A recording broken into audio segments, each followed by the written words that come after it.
The Women's World Cup Show. On Off the Ball. With Sure Non-Stop Protection Deodorant. Official sponsor of the FIFA Women's World Cup 2023. Now you're up along, so much to discuss. Just shy of 25,000 in attendance in Brisbane this morning Irish time, where it finished the Republic of Ireland 0, Nigeria 0. Nigeria and Australia progressed to the knockout stages. The group of death lived up to its billing in that Olympic champions Canada go home, as of course do Ireland. There is a homecoming planned for O'Connell Street in Dublin on Thursday. Very happy to say Gavin Cooney of the 42 here in studio. Hello. How are you? And all the way in Brisbane, she has stayed up very late. We appreciate it. Kathleen McNamee, you wouldn't be sleeping anyway. Hello. Oh yeah, no, of course not. I wouldn't be sleeping after the last couple of weeks. I'm nearly 2 a.m. here, so apologies if I'm not fully coherent at this stage. No, it's okay. We'll maybe go chronologically here and talk about the game first and then the fallout. And there has been considerable fallout, as seems to be the way with Ireland at World Cups, I hear everybody think. So Republic of Ireland 0, Nigeria 0. Kathleen, you were at the game. It seemed like a fair-ish result. Both sides could have scored. Nigeria maybe the more clear-cut chances. Ireland had a lot of possession. There was, we should say, that probably growing sense on Nigeria's part that Australia were in control against Canada, and they subbed off the likes of Kanu and Oshoala with 20 minutes to go, so they were probably happy enough with 0-0, so maybe some of the urgency went out of it on their part. But 0-0, they looked happier at full time than Ireland. There was a sense of dejection in the players' body language, I thought, at the full time whistle. Yeah, it was interesting, like talking to the players after the game. There definitely was less dejection than there was after the Canada game. You know, there was definitely disappointment, but I feel like a lot of the players had worked through their automatic immediate disappointment after that game. You know, players were really upset, whereas after the game today, players were like, disappointed, but also kind of proud with how we went. I thought actually in the first half it felt like Nigeria kind of were off the pace a little bit more, and it felt more in the first half that they were playing for a draw compared to the second half. And even you could hear it in the crowd. Like, I think the Nigerian crowd in the second half, even though they were far outnumbered by the Irish crowd, they were the first time that I've seen a crowd take it to Ireland, and you could feel it in their intensity as this half went on, that they really felt like they could get a goal. Now, obviously, they are happy enough with the 0-0 draw because it means that they do get to progress to the next stage. But I think like it was a lot more positive from Ireland in a lot of senses. I think Denise being back in that familiar role really allowed us to open up a few attacking opportunities that we possibly didn't have. I thought it was her best game of the entire tournament, and she said as much as herself after the game. So again, we just didn't ever really look like scoring a goal. Like, I thought it was probably one of the games where we had some of the lesser clear-cut chances. Katie McCabe did attempt another Olympico from a corner, which makes you think, was the first one actually on purpose or not? But I thought we played much more positively than some of the other games, but I just didn't really feel like we were going to get a goal at any stage. Yeah. We were watching obviously on the TV here, Gavin, and certainly when Katie McCabe taking a corner was being talked about as like a big chance of a direct goal, you definitely had the sense we're not creating much here. The thrust from Vera Pauw was, as Kathleen's alluded to, kind of a box shape in midfield. So Denise O'Sullivan released and Sinead Farrelly along with her, given licence to play between the Nigerian lines, was how it was put, and that was a weakness they had identified in Nigeria. Lily Agg in midfield with Ruisha Littlejohn, and that was the shape which, you know, in many respects we could all live with, and was more attacking in aspiration than the previous two games. Yeah, for sure. Denise O'Sullivan said she had a ball after the game, and I didn't know exactly in which sense she meant that phrase. She certainly got on the ball a lot more often, and Ireland looked much better as a result. Because O'Sullivan was released to play a little bit further forward, they had some stable territory in the Nigerian half for the first time, rather than booning it along in the hope that Caruso might get onto it and hold it up. And Farrelly, in theory, did have room to manoeuvre to that other side of the... So Payne said afterwards that they said there's pockets of space either side of the Nigerian holding midfielder. But often McCabe occupied those spots, and Farrelly kind of tracked behind her and covered the space behind her. So we saw some really nice link-ups between McCabe and O'Sullivan, particularly in the first half. There there was a McCabe back heel that O'Sullivan ran onto, and a through ball for Carusa, and Carusa just didn't take the shot, unfortunately. So you wish you saw a little bit more of that from Ireland, because the great disappointment of the first two games was that O'Sullivan was pretty anonymous, and you thought maybe that's a result in the injury, maybe also it's tactical, that's sitting as basically a number 6 probably didn't suit her. But at the same time, then you saw Ireland's attempts to build from the back at times were really poor. There was some of the use of the ball from Ag, Littlejohn, Fahy, Quinn. Like, Ireland could easily have been a goal down after 8 minutes because of a terrible pass out of defence from Louise Quinn. So you can understand then why O'Sullivan is needed in that position as well. So it just goes to show that Ireland just, there's no, I don't think there's any real drama or hysteria to be taken from what happened on the pitch. Ireland were ultimately, they're a hard-working team that are elevated by one, potentially two world-class players that just ran into a quality of opposition that they're not used to. It's just a kind of a force of gravity that grounded them in the end. Yeah, again, Kathleen, that mixed bag in possession. Gav mentions the Quinn pass to Kanu. That would have been a very painful goal to concede. You could see her relief as the ball went wide. Nigeria should have scored there. When the play was good, it was very good. When the play was bad, it was just very bad. We saw some of those limitations again in possession. Yeah, definitely. Like, I tweeted at one stage off the ball account, because I was live tweeting the game, about the players that were most involved in the game, and it was Connolly, McCabe, Louise Quinn, and that was from the opening 20-25 minutes maybe. And the general consensus that I was getting in replies from people was like, maybe it's not a good thing that Louise Quinn is so involved, because a lot of her passes, especially in that first half, were really, really poor. And there was as Gavin was saying there was so many of the opportunities where, again, it was just that final third ball when we were trying to, we would hold the ball really well in midfield, we'd get ourselves into a really good position, but when we were trying to get that final ball to the player where we wanted them to score, it just wasn't really happening for us at all. I actually would hazard to say we probably had more opportunities in the other games, even though we maybe didn't play as well as we did tonight when it came to that sort of situation. You might say, like, a player like Kira Carusa, that's kind of the first couple of months / weeks of her playing in that position for Ireland. So maybe now that she's established there, and I think in the last 2 games in particular, really seen her grow into that role as like that holding player up there. Maybe now she just needs to turn her focus on, right, well, how do I get my instincts right when it comes to attacking, when it comes to, the minute I see that ball and I know I'm in a good position, I know where I'm shooting, and I don't even need to think about it, because I think sometimes when she gets herself into those positions, we can see her think about it. Like, on the positive side, I thought players like Rusha Littlejohn played really well. I thought she capped off what has been an unexpectedly good tournament for her, and I don't mean that to do her down in any way, more so that she just hasn't played a lot of minutes. I can't remember the last time she played 90 minutes for Ireland outside of this tournament, and even with her club, it's been a really long time, and she's been one of the main players in Ireland that has been very, very solid and almost covering for some of the other players as well. So I think that's a real positive for us coming out of this.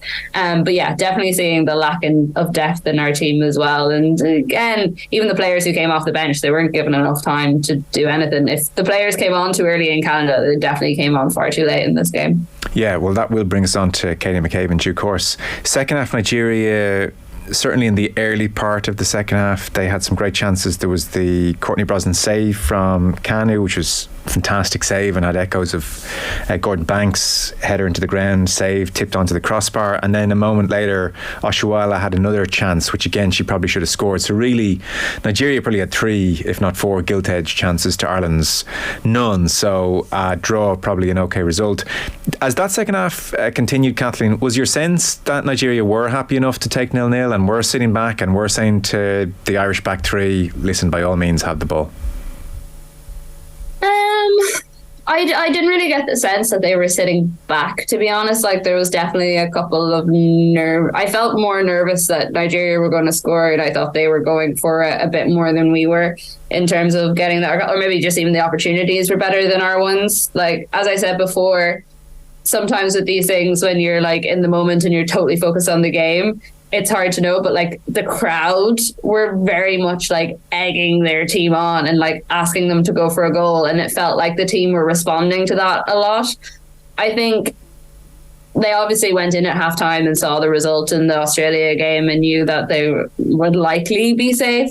But also, I don't think that Nigeria team would take it for granted, considering how back and forth their games have been and how like tight and tense they have been as well. Like, you can't really count on that. So I definitely felt like in the second half they were told to attack Ireland a little bit more. That in that first 10 minutes after halftime and the maybe last 10-15, which are always like kind of key areas for Ireland in terms of when we might shut down a little bit.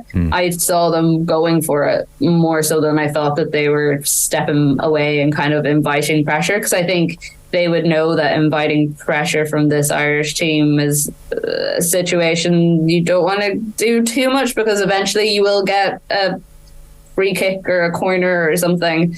And like, that's where we've seen Ireland be successful in the last like 10-15 minutes against Canada and Australia, whereas there wasn't really that sort of like Ireland are battering the goal and they're really going for this and oh my god, it's so tense. Like, I didn't feel that at all, whereas I did feel it a lot more in the other games. Yeah, they weren't on the rack. Like, Canada were very uncomfortable in the closing 10 minutes. Australia were uncomfortable closing 10 minutes. I felt Nigeria were more than comfortable. We didn't have the Louise Quinn tactic of up you go for whatever reason. Yeah, and it didn't. Well, the Louise Quinn going up didn't really work against Canada either, because they just pushed to a relatively high line, and then we ended up in this bizarre situation where Louise Quinn was trying to run onto balls over the top. It didn't work at all. So no, it didn't go that way. And I think that was because Vera Pauw and Ireland were, well, Vera Pauw at least was pretty happy with the 0-0. It's not bad. It's not a terrible result for Ireland. I think if Nigeria needed to go to win that game, they probably would have. They did take off Kanu and Ashuala for the final quarter, when it was clear that at that point I think they could afford to lose 1-0 if not 2-0 to Ireland, just because Canada had collapsed in Melbourne to Australia. So they are not coming off if Nigeria desperately want to win the game. Yeah, I think so. Like, I mean, on the whole, I think Ireland, I think it's a kind of a tempered disappointment if you're going to kind of take the vibes or reflect on the full 3 games for Ireland. They were put in a very tough group. They weren't good enough to win any of the games. I don't think you can construct an argument to say that they were unlucky, particularly to get not to get more than a point.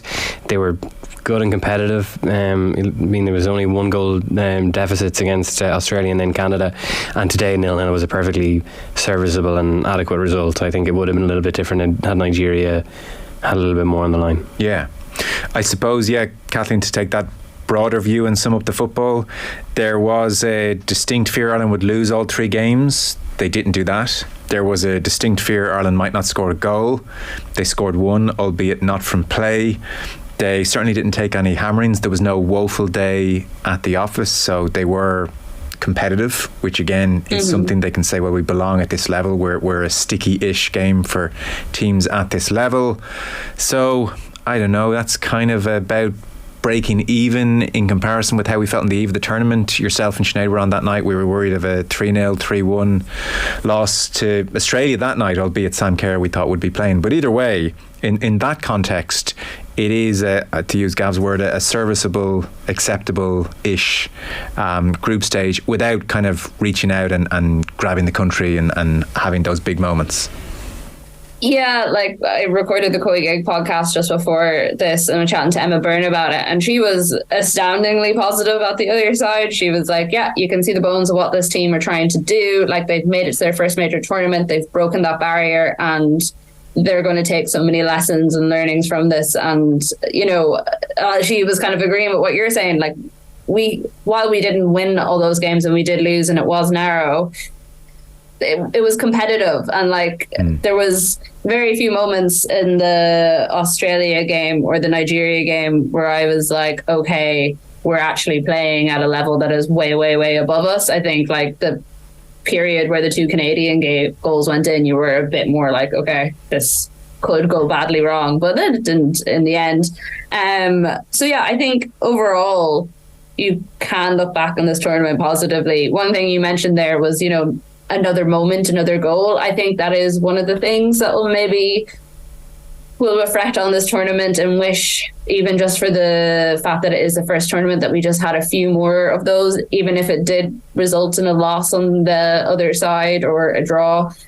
Having those Katie McCabe moments where the whole country gets to leap out of their seats and be like, yeah, we scored a goal, this is the best thing ever. And even for the people in the stadium to keep the momentum going, that would have been really, really nice. And I think it probably would have made us look back on this tournament quite differently. even if the results stayed the same.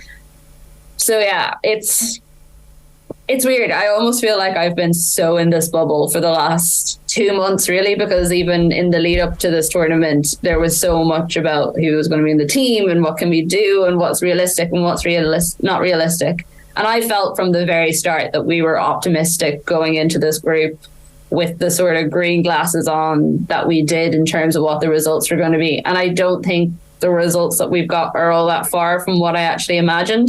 The thing that I'm relieved about coming out the other side is that we didn't make a show of ourselves, and we kind of did show that we can compete against those teams. And I think heading into the Nations League and then also hopefully a Euros tournament and hopefully a better group if we can get that far.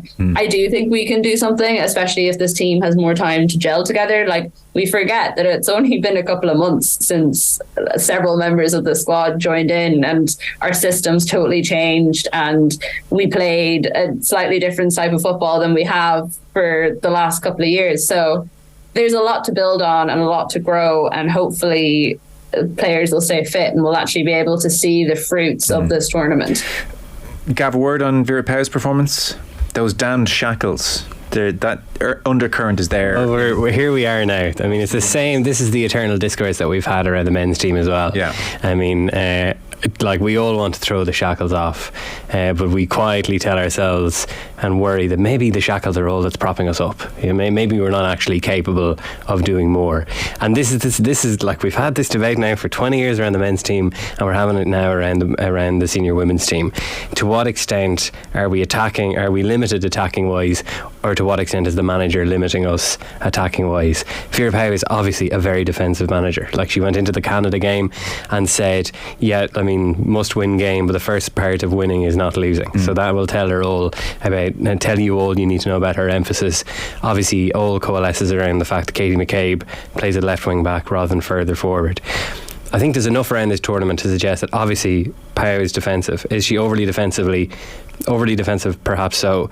But at what point do the Irish players ever show anything that says she's actually holding you back? Yeah. Because Ireland the shackles were off. We were chasing Canada 2-1, and there was a chronic lack of quality. The reason McCabe stood out, obviously she's a world class player. Yeah. But because O'Sullivan was off at that night, she was the only world-class player, and there's an element of she stood out above the rest of her teammates, not just because, you know, she had the attitude and demanded that she would. It's just because she's so much better than them. Yeah.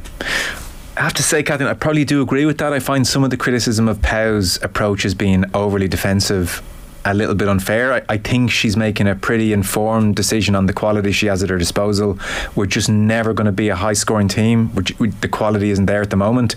I think it's perfectly reasonable to go out against Australia and Canada in particular and be defensively minded first. Yeah, I think, because I've had quite a few people say this to me as well over, like, about stuff that I've said on Off the Ball at various different points over the last couple of weeks.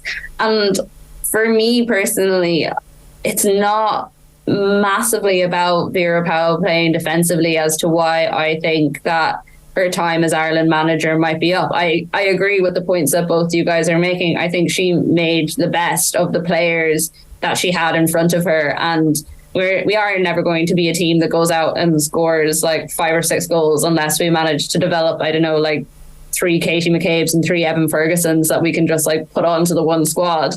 But for me, it's more that I feel like when you ask the players about Vera, or like about her contract situation, or about how things have been going in this World Cup, there isn't like an emphatic sort of, we back the manager and we think that she is the right person to lead us forward. And I think if that was there in the team, the contract situations with the FAI wouldn't have stalled in the way they have, which makes me believe that it's not so much what's happening on the pitch, and that may also be an element in terms of, you know, tactics and how the team feels they're being set up, but there's some sort of disconnect between the players and the management at the moment, and I don't know if that's what we want going into another major tournament qualification process, because we have to like face the facts that so much of this tournament has been like overseen by various different things that aren't related to what is happening on the pitch. And you know what? We'll come to that. I think that's in the more next, that. Yeah, we'll come to that in the next section. I suppose, just to judge her on the football side of things for a moment, I'm not sure the next manager can come in and go down the Stephen Kenny route with the players he or she has at their disposal. That, I suppose that's the defence of Pau's footballing approach. We'll get on to the off-the-field stuff in a moment. Yeah, no, there is that. But I also think there has to be maybe some questions in terms of in-game management and how much of that is coming from, like, in terms of decision-making around when substitutes are going to come on the pitch, what substitutes are coming on. Like, I think in the last 2 games that has been massively great, and also how much of the in-game management is coming from the management and how much of that is coming from the team that's actually on the pitch, because a lot of it seems to be coming from on the pitch. So I think that I totally agree that I don't think that Vera could have done much more with the team that is in front of her. There's just an undercurrent there that seems to be saying that there's a bit more going on maybe behind the scenes. To be honest, I think the undercurrent, it's a full-on tsunami at this stage. We're going to take a short break because the off-the-pitch stuff has just blown up in a serious way in the last few hours. So we're back with Kathleen and Gavin in just 1 second. The Women's World Cup showing off the ball is with thanks to Sure Non-Stop Protection Deodorant, official sponsor of the FIFA Women's World Cup 2023. We'll talk about the off-field situation in just a minute. The Women's World Cup Show on Off the Ball with Sure Non-Stop Protection Deodorant, official sponsor of the FIFA Women's World Cup 2023.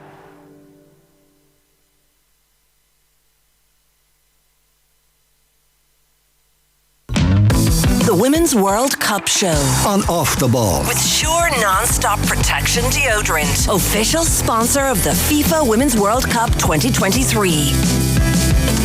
Now you're welcome back. Joe Molloy here. We have Kathleen and McNamee in Brisbane. We have Gavin Cooney at the 42 here in the studio. We've been talking for the first 20 minutes of the show about the match and the Irish team's performance.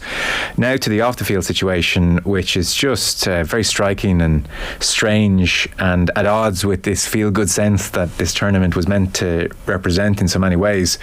Just to give the backdrop to the game this morning, because I think the context is maybe important, and it's twofold. One, there seems to have been over the last week, 2 weeks, based on the reporting from journalists out in Australia, a distinct cooling between the FAI and Vera Pauw. And secondly, players are now kicking to touch very pointedly when they're asked if they would like Vera Pauw to stay on. So on the first point, the cooling between the FAI and Vera Pauw, she was talking to the media over the weekend, and her responses when asked about the contract situation were along the lines of, well, I haven't heard anything yet, have you? To the journalists. And the FAI are saying nothing. Jonathan Hill, the FAI CEO, had very much said to journalists at the Oireachtas hearing, you were there, Gav, he had said, look, we'll talk in Australia, we'll talk about Vera Pauw in Australia then. And yet in Australia, no interviews have been given and none are planned. And yet the reports, the vibe on or off the record has been a real sense over the last 10 days of a cooling, and that suddenly the FAI are not of a mind to renew.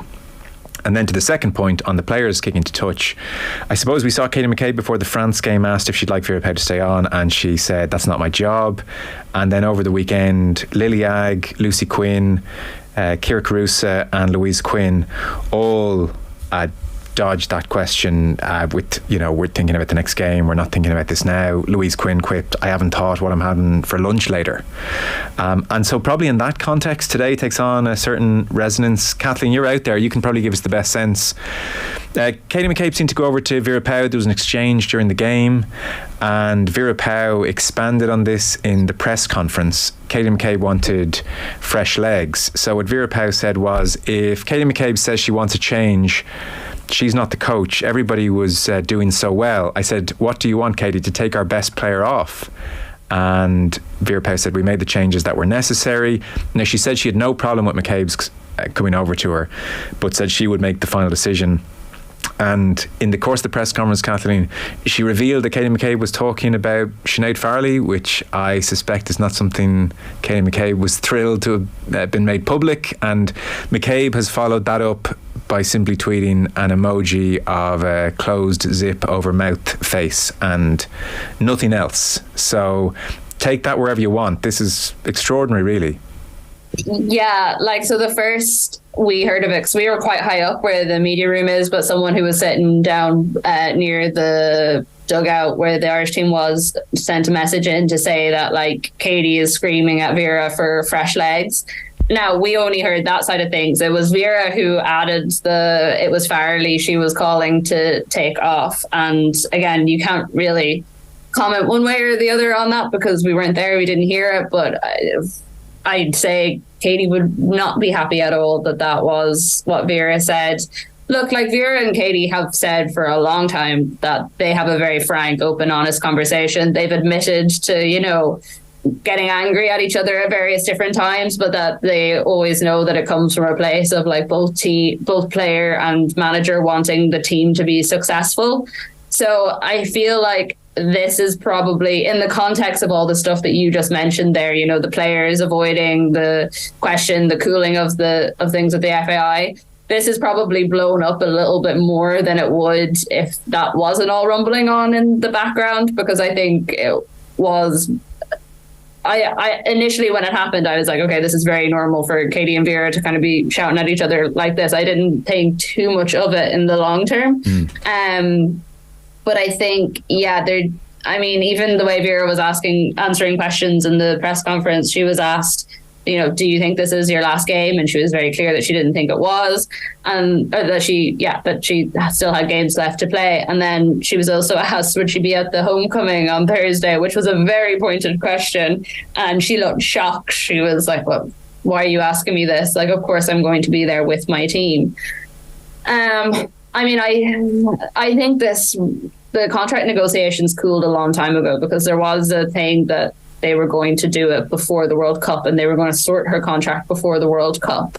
And then obviously in the weeks prior to the lead up, the Athletic article came out and Vera admitted that things had stalled, not necessarily linked to that article, but just that was around the time that we heard first that things had stalled. And then those first few weeks that we were over here and on the ground, it was kind of everyone wasn't thinking about asking questions about Vera's contract, because it was okay, well, how are we going to do in this World Cup right now? That is the thing that's most important. And then once the Canada game happened and it was pretty clear that we wouldn't be going any further, that's when the question of her contract started to come up again. And we obviously had this whole thing of players not wanting to answer the question, Vera being very clear on what she wanted, and the FAI just not saying anything at all. So it just leaves you in this weird grey space of, well, what is actually the truth? And could someone in the FAI have stepped in earlier and just said, yeah, look, we're going to chat to Vera, we're going to take a month or a couple of weeks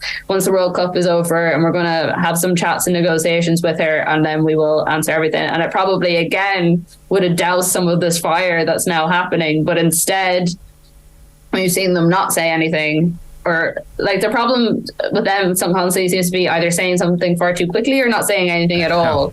And I know we need some sort of guidance from them in some regard, because otherwise the players are answering questions, which is what they've been doing for this entire lead up to this tournament and the tournament, that aren't about the football, that aren't about, things that they want to be talking about. And I don't want to be spending my time talking about these things either. You'd rather some clarity from leadership. Yeah, and I think this silence has exacerbated the question of the players about POW. It's well, we're not getting anything from the FAI, and so it's the only access we have is to players, so we're asking the players.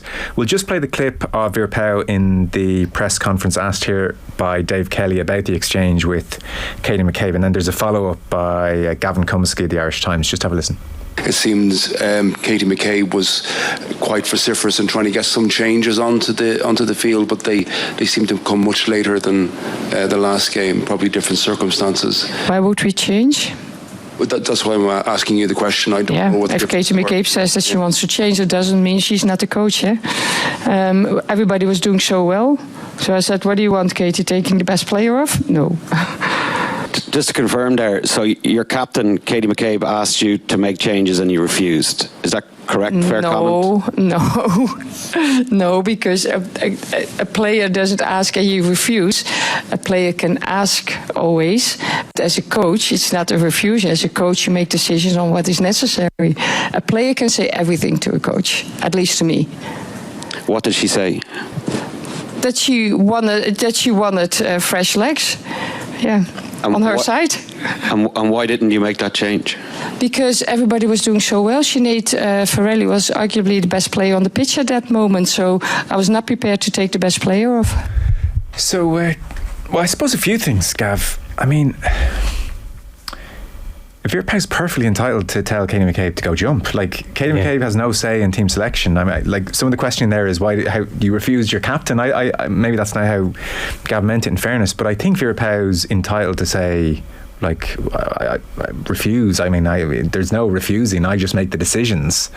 And to Kathleen's point, there's definitely extra resonance in this now because of what's going on in the build-up to this game. Because if it was just no tweet, you'd say that's just an exchange between Katie McCabe, who can be hot-headed, and her manager, and it's all forgotten. The fact that McCabe has then tweeted the zipped mouth emoji suggests she has quite a few things she wants to say.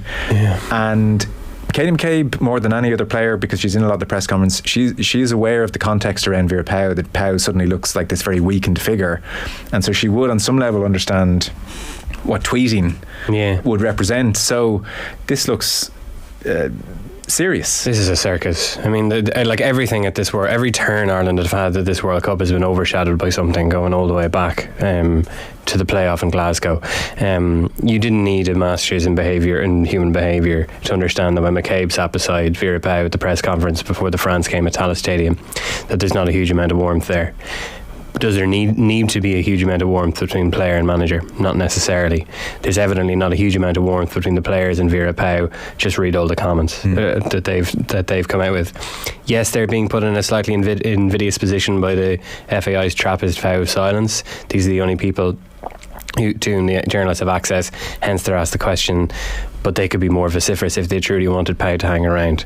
So that's the context to all of this. I think I would agree with you, and I think most of the country would agree with you, that why would Vera Pauw allow Katie McCabe to be choosing her substitutes for her?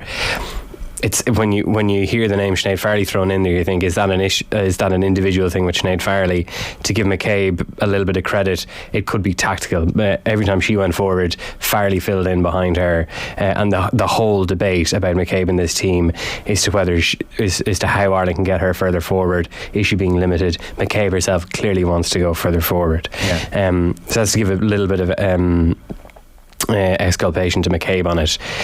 It's not a good look for McCabe. I also think Pauw, showing of her characteristic lack of tact, had no real need to be as open and honest about it in public as she was. In naming Farrelly. Yeah. Because it's ironic. Now, this is Pauw's character. I mean, I understand that. But I was just going to say it's ironic because Tony O'Donoghue interviewed Katie McCabe on RT television, and I suspect Tony at that stage hadn't heard about what was going on, certainly not in the press conference, because his final question to McCabe is, and wasn't it great that Sinead Farrelly got 90 minutes? Yeah. I mean, you couldn't make it up actually in hindsight, and Katie McCabe certainly didn't say, well, actually, I didn't think she should have had 90 minutes. Katie McCabe did what you do in public, and she said, it's great that Sinead got 90 minutes. She's such an elegant player on the ball. She's brilliant, and that's great that she got the 90.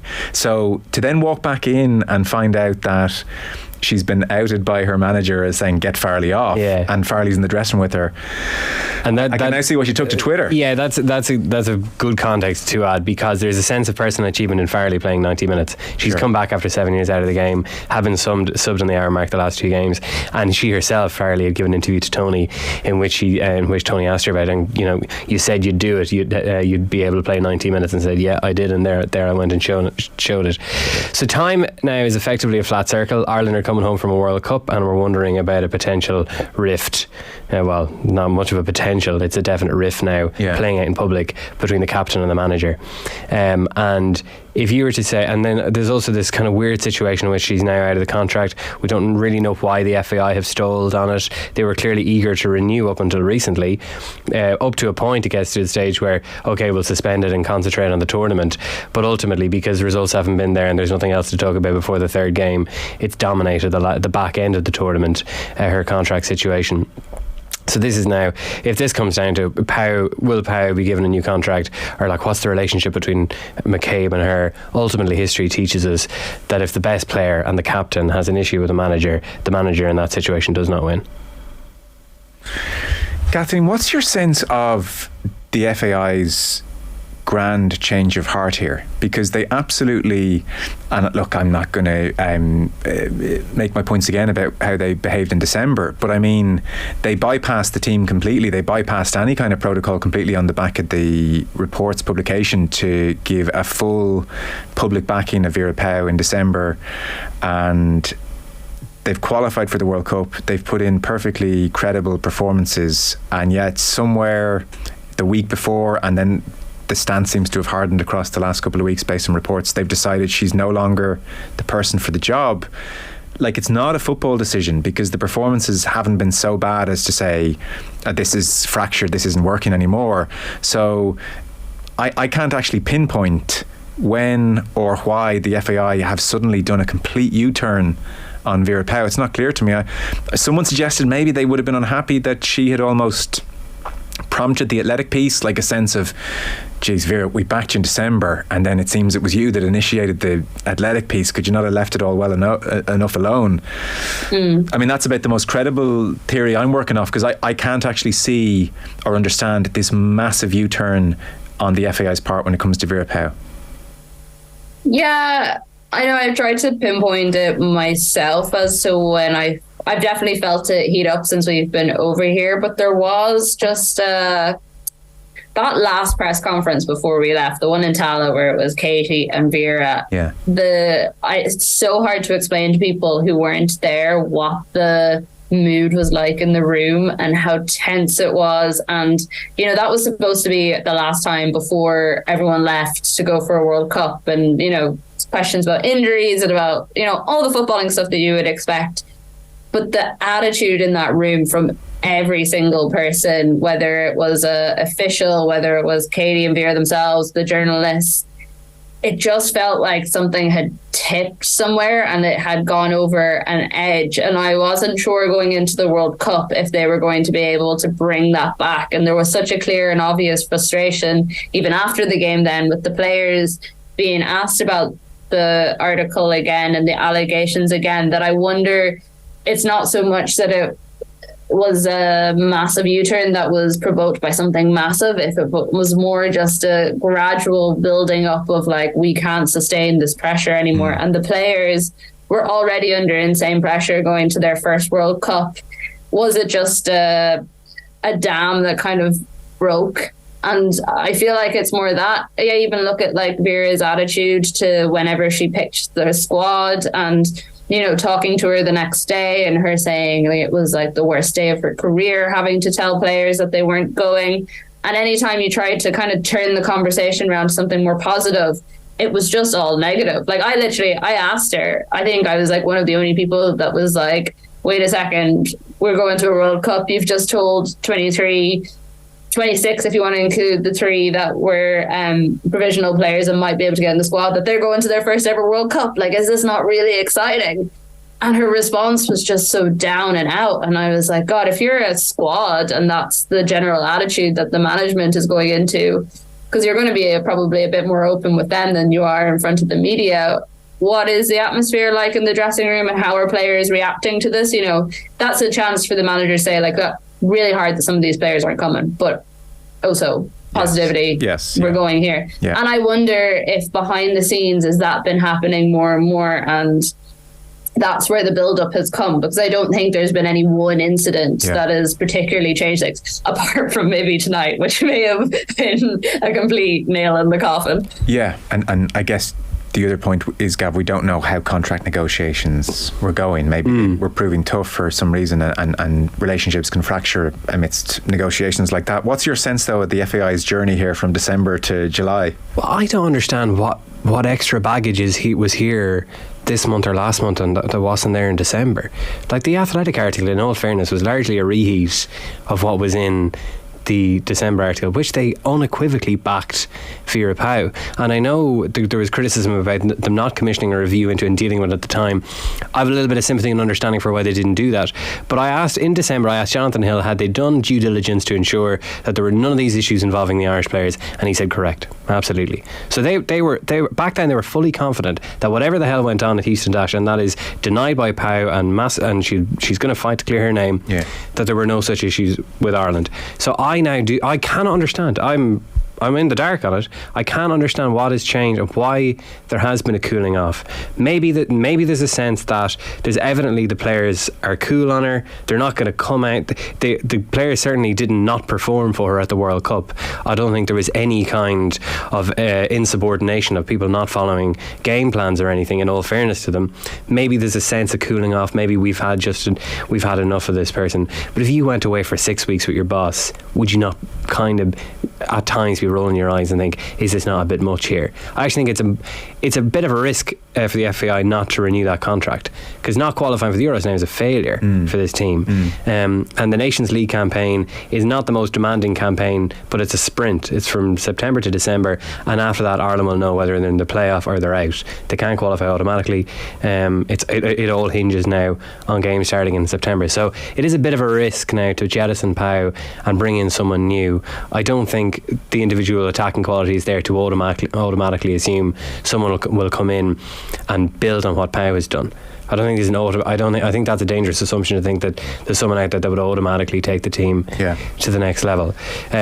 You could say that I was doing a show on last midweek with Ger, and he was saying it was a bit mature of the FAI not to grant the contract extension before the tournament, as we've seen them and the RFU do before, and then the tournament goes wrong and you're lumbered with a manager who's kind of a dead duck. Maybe, but it's just the silence and this total vacuum that has been allowed to develop. Yeah, but the point on that though is they started negotiations and then they stalled. Yeah, that's a good point. If they had said in March or April, we are not making the mistake of giving out contracts pre-World Cup, therefore we will negotiate with Vera Pauw on return. Yeah. Then that would have quelled any of the questioning. It's that they were like, it was full steam ahead, Vera Pauw was very keen, and then it was silence, and actually it's not full steam ahead. So it was that sudden abrupt turn. That's what kind of caused the confusion, I think. There was also the fact as well that a lot of the players were pushed to have any sort of club contractual situation sorted going into the World Cup. So if that was the general vibe around the team, why didn't it apply to the manager and FAI leadership as well? Yeah. Although I am slightly reticent to give a manager a contract before a major tournament. It's not something I particularly enjoy, but I'm like, well, if the players were forced to have their affairs in order, then, well, not forced, but encouraged to have their affairs in order, surely that should have been across the board. And look, sorry, Joe, but Pauw hasn't helped it with her lack of tact. Like, I mean, she's been quite open in the last couple of days about how annoyed she is, and like, this should be sorted, absolutely. Like, that megaphone diplomacy doesn't help things either. But it's just like a vacuum has been allowed to develop, and now we're kind of guessing as to why, putting timelines together. Is it correlation rather than causation? Yeah. Why is there no contract extension being offered here? And if there hasn't been, why not just say it ahead of the tournament and just allow Pauw to enjoy a bit of a victory lap, which she deserves? She's now coming home from a homecoming on Thursday, and we'll be watching her interactions with McCabe, who's studying body language. Just again, there's like what should have been an uncomplimented great news story has been overshadowed at every turn. Yeah. As an aside, by the way, when Roy Barrett said due diligence had been done back in December, did he mean in between the 3 hours between the report's publication and the statement? Yeah, it was Jonathan Hill that answered the question. I think I used a kind of a vague phrase like previously, as in nothing had been raised. Okay, and that because they had discussed. I think it was 24 hours after this press conference was about 24 hours after the initial report was out, and they had talked about it at board that day. But certainly, I mean, they didn't subject it to days worth of rigour, certainly, or hours, I'd say, or potentially hours. I mean, they said that they batted around the board that day, but they were very clear that there had been no issues raised as regards treatment of Irish players prior to that. Sure, no, fair enough. Just on that question that she was asked, we have the clip here about the homecoming on Thursday. Kathleen, you referenced it, so we might as well just have a listen, because again, it is quite a pointed question to Vera Pauw. Do you feel this is your last game, and will you be at Thursday's homecoming? I don't feel this is my last game, because we are going home from a World Cup. And then the second, if I am at the homecoming, why would I not be at the homecoming? I go back with my team. Otherwise, I would have stayed here enjoying the World Cup. I mean, he's extraordinary that, like, this. We're being asked these questions. I feel I'm getting half the story here. I don't know how it's that severe, and she seemed a bit taken aback that the question was being asked, but I'm sure it was asked for a very good reason, you know? So I don't know. Yeah. It's in fairness, even when that one was asked, I was like, for me, that was like a step. I was like, is there something here that we don't know? Because that just seems a step too far. One thing if she's not getting a contract, you know, but it's a totally other thing to say she doesn't get to come back home to Dublin and enjoy, hopefully, all the fans that turn out to celebrate the team. Like, at the end of the day, this World Cup is her World Cup as much as it is the players, no matter what happens after this. Yeah, no, absolutely. Because I think as a final thought, and we'll see how it all plays out in the coming days, there is the FAI perspective on this. There seems to be the players' perspective on this, which isn't overly positive towards Pau. I would say, Gav, in public opinion generally out there, her stock has never been higher. I'd say she's beloved. She's the woman that brought this team to the World Cup. She comes across brilliantly in her interviews with Tony pre and post game. Smiling figure with all the fans. Like, I'd say the general public following this slightly casually are probably scratching their heads and saying, what's actually happening here? I'm obviously not out there, not really doing kind of much reporting on, but I'm bewildered, like you put it well, that I'm feeling I'm getting half the story here. I mean, you've got one sense, like everyone is singing off the same hymn sheet in terms of we've learned so much from this World Cup experience for the future. The manager is insistent that she'll be there. The players are non-committal. The FAI are completely silent. Like, what is going on? I think this now needs to be addressed. Ideally, address it before Thursday, and just if Pau is leaving, give her the homecoming and let her enjoy it with a bit of closure.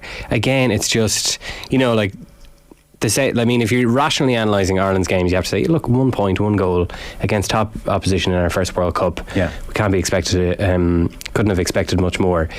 The World Cup is magic because it has that power to move the emotions of everyone, and everyone pulls in the same direction and gets carried away with it. That didn't happen here, obviously, because of results, but also there's never been a sense that you could sit back and enjoy this, because there's always been something. Yeah, it's never straightforward. There was a singing and then the pearl clutching on Sky after Hampden Park. There was the athletic allegation. There was the NWSL allegations. They were then reheated in the Athletic. Then Katie's injury. Then Denise's injury in that bizarre aborted friendly with Colombia. We maybe got to focus on the Canada game a little bit, and then we were out, and then the vacuum was filled with Vera Pauw's contract, and now this, like, time is a flat circle. We're coming home from World Cup and we're wondering about the relationship between Ireland's best player and captain and the manager going into the next campaign that kicks off right around the corner. It's kind of a really sour taste of dysfunction, really, to end the World Cup on. You would hope that it's sorted reasonably quickly, and we can understand why this delay, why the vacuum, why so much speculation and alternative opinions are allowed to fill it. Yeah, I suppose, Kathleen, and have final word and go wherever you want to go, but I mean, even if it's suddenly sorted now in the next 48 hours, it hung over what should have been a World Cup to enjoy in a very straightforward way.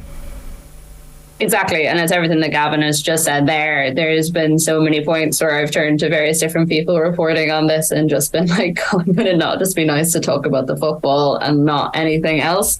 I do still think no matter what happens with Vera Pauw and how this ends, if it ends in the next couple of weeks, this team will still have left a massive mark on Ireland and Irish football, and I don't think that can be forgotten in all of this. And I think if I was to say anything for a final note, it would be that. It would be, we have just finished our first ever World Cup. It wasn't exactly what we wanted, but we got here, and you have to knock on that door and someone has to open it first, and we have finally got there after years and years of trying. You look at teams like the Canadians are crashing out as well, so you know we're not in bad company when we're losing with similar sort of people like that. But I think you look at everything that's happened in the last 5 or 6 years since Liberty Hall, we have got somewhere massively quick in terms of development. And if it is in Vera to carry us on, we need to make sure whoever comes in is really invested in developing the squad, developing those younger players. We didn't get to even see the likes of Jessu and Jessie Stapleton in the way we'd like, Tara O'Hanlon, Erin McLaughlin. There's such a wealth of talent on the way up, and we don't want to be in a situation like we are now, say with a Stephen Kenny coming in, looking back on those lost years where we should have benefited and jumped off the platform with the players that we have. So whether it's Vera, whether it's someone else, we need to get these next couple of steps right, and it's going to be very interesting. I will hopefully be watching all this from my bed as I sleep for about a month, but it'll be very, very interesting to see what the FAI do and how they choose to seize this moment, because that is what they need to do. All the politics, all the off-field stuff, on-field stuff, whatever it is, that needs to be put to one side, and the question needs to be asked, how do we grow women's football in Ireland? How do we make sure that we are 100% on track to go to the Euros? Because that has to be the next step. Yeah, well listen, bed beckons. Thank you very much. Cheers. No problem at all. Kathleen McNamee in Brisbane taking a well-earned break, and Gavin Cooney, the 42, thank you for coming in. Cheers. Much appreciated. The Women's World Cup showing off the ball with thanks to Sure Non-Stop Protection Deodorant, official sponsor of the FIFA Women's World Cup 2023. Off the ball. The Women's World Cup Show On Off the Ball. with Sure Non-Stop Protection Deodorant, official sponsor of the FIFA Women's World Cup 2023.